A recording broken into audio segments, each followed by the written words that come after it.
हिंदू है, ये किसी चाइनीज को, किसी अमेरिकन को, किसी यूरोपियंस को अगले 25 से 50 साल में बहुत पीछे छोड़ के जाने वाला है। उसकी वजह ये है कि इनको कभी हिस्ट्री में सुकून नसीब ही नहीं हुआ। अच्छा, ये 75 साल पिछले जब उनको वो पुरसुकून तरीके से वो कर रहे हैं, तो आपको पता है वो दुनिया के हर शोबे में जाके लीड कर रहे हैं। ठीक हो गया। ठीक है, और वो मजीद करने जा रहे हैं। आपने जो बात की है कि भाई उन्हें कभी सुकून नसीब नहीं हुआ, मतलब उसके ऊपर उनके ऊपर जंग मुसल्लत कर दी गई, कभी इन्वेडर्स आए ना। आप एज मुस्लिम हाँ, वो कभी कोई आ रहा है, कभी कोई आ रहा है। ठीक है, वो यहाँ आगे जो है वो उनकी खवातीन को वो कर रहा है, बेइज्जत कर रहा है। मैं तो ये भी कहूँगा कि अगर मेरे बड़ों ने कहीं कलमा पढ़ा था, वो डर के पढ़ा था। उनको पता था कि मेरी इज्जत जो है महफूज नहीं है, मेरी जायदाद जो है वो महफूज नहीं है, और वो जो हमारी वो भी है वो भी महफूज नहीं है। ठीक है, इज्जत महफूज नहीं है। अच्छा, ये आपने बड़ी बड़ी जो सी है ना गहरी बात की है कि भाई अगर आपके बड़ों ने या हमारे बड़ों ने कलमा पढ़ा, डर के पढ़ा, इज्जत को बचाने के लिए पढ़ा या जो भी है, लेकिन हमारे यहाँ पे तो हम हीरो कहते हैं जो गजनवी आए या जो भी आए, तो ये आपको जायजा लेना चाहिए। ठीक है, इसके क्या वाकई वो हीरो हैं, और क्या वाकई हम लोग आपस में इतने घटिया हैं कि कभी मिल के बैठ नहीं सकते। ठीक है, ये आपको जायजा। ठीक हो गया। लास्ट में 75 साल में जो अगर आपने बोला कि उन्हें 75 साल मिले पीस के, हालांकि 4 जंगें फिर भी उसमें हो गई, आपने पीस बोला, खैर, लेकिन यह है कि वो अपनी मर्जी। वो इतना बड़ा नेशन है ना सर, इतनी बड़ी वो पॉपुलेशन है, इतना बड़ा एरिया है, वो जंगें आपके लिए सर्वाइवल का वो बायस थी, उनके लिए वो कोई बड़ा not a big deal. Yes, ठीक है। अच्छा, आने वाले आपने बोला कि 20 साल 25-50 साल में वो बड़ी दुनिया को पीछे छोड़ जाएंगे, चाइना को छोड़ जाएंगे, गोरों को पीछे छोड़ जाएंगे। इसकी वजह क्या है? क्या वो टैलेंटेड है? उनका ह्यूमन पोटेंशियल।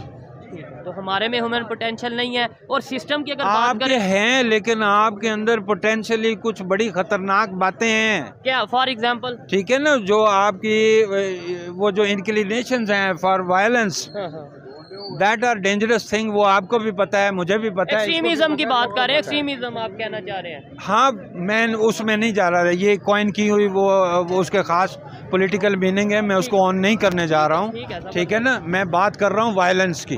यस, जो बेस में इंसान में होता है, जो इंसान को हमेशा नुकसान के वो दहाने पर जाके खड़ा करता है। अच्छा, जीन्स तो हमारे एक ही है, मतलब जाहिर बात है पूरी दुनिया जानती है कि हम हजारों साल इकट्ठे रहे। यस, ठीक है। तो फिर हमारी सोच और उनकी सोच में फर्क आया, वो रीजन आपने बता दी। खत्म होने वाले हैं। ये वायलेंस कैसे, वायलेंस आया कब और कैसे?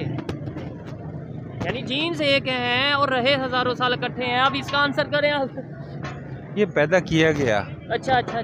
ये पैदा किया गया। अगर आप वो खुतबा अलाहाबाद पढ़ो ना इकबाल का ना, तो उसमें कम्युनल वायलेंस और कम्युनल राइट्स की बात कर रहा है। ठीक है, बार बार कर रहा है, और वो कहीं भी ये नहीं बताता है कि इकबाल जो है, चूँकि वो एक दानिश्वर है और वो चीज़ों को बैठ के वो देखता है, वो कहीं भी नहीं बताता है कि ये जो कम्युनल वायलेंस हो रहा है इसके पीछे MI6 का क्या रोल था। अच्छा। कोई गांधी नहीं बोलेगा, कोई इकबाल नहीं बोलेगा, कोई जिन्ना नहीं बोलेगा, झूठ बोले गए हैं। इंटेलिजेंस एजेंसीज का रोल था। ठीक है। ये हजारों साल से जो इकट्ठे हैं, वो 25 साल में 50 साल में लड़ना कैसे शुरू हो गए हैं, ये आपको जायजा लेना पड़ेगा। खबर ये आ रही है कि इंडिया ने पूरी दुनिया को बीट कर दिया है डिजिटल पेमेंट्स में।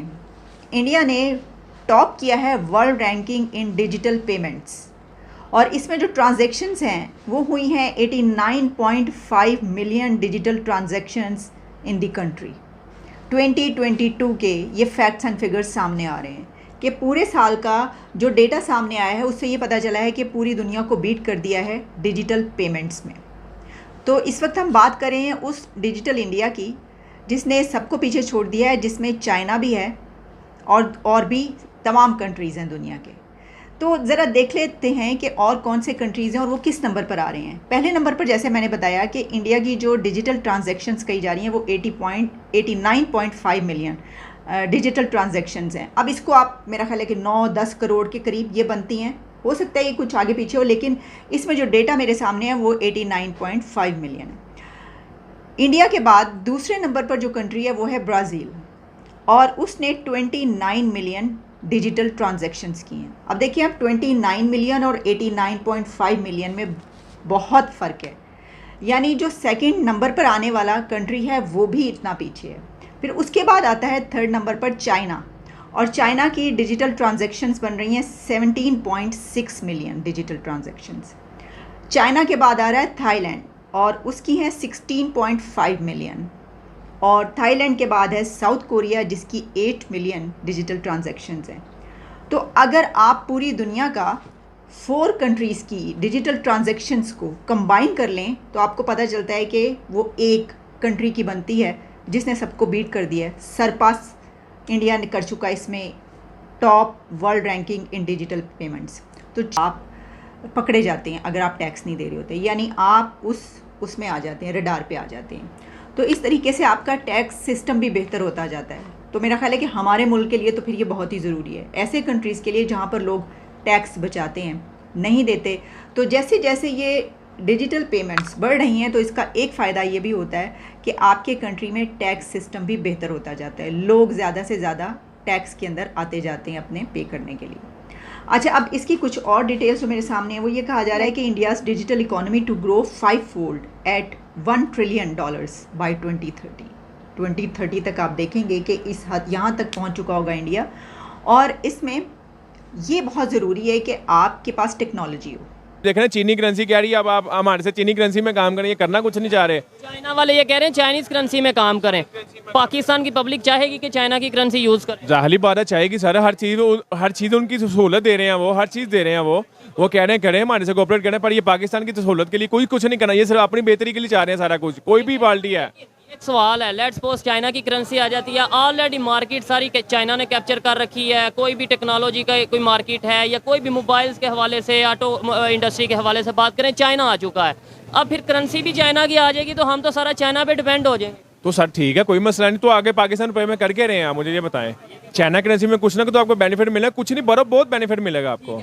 इसहाक डार साहब ने अभी स्टेटमेंट दी है कि डॉलर इस टाइम 244 रुपए का 244 का होना था। ये IMF हमारे साथ ड्रामे कर रहा है, मतलब वो हमें पैसे नहीं दे रहा, जिसकी वजह से हम जो है ना डॉलर महंगा होता जा रहा है। ये स्टेटमेंट कैसी है? मतलब वो पैसे दे ना दे उनकी मर्जी है, वो लोन दे ना दे, तो ये हम इस पे ड्रामा कह सकते हैं? सर ये ड्रामा ही है और क्या है, ये सोचना नहीं चाह रहे ना पाकिस्तान के बारे में, सिर्फ अपने ही सोच रहे हैं। बात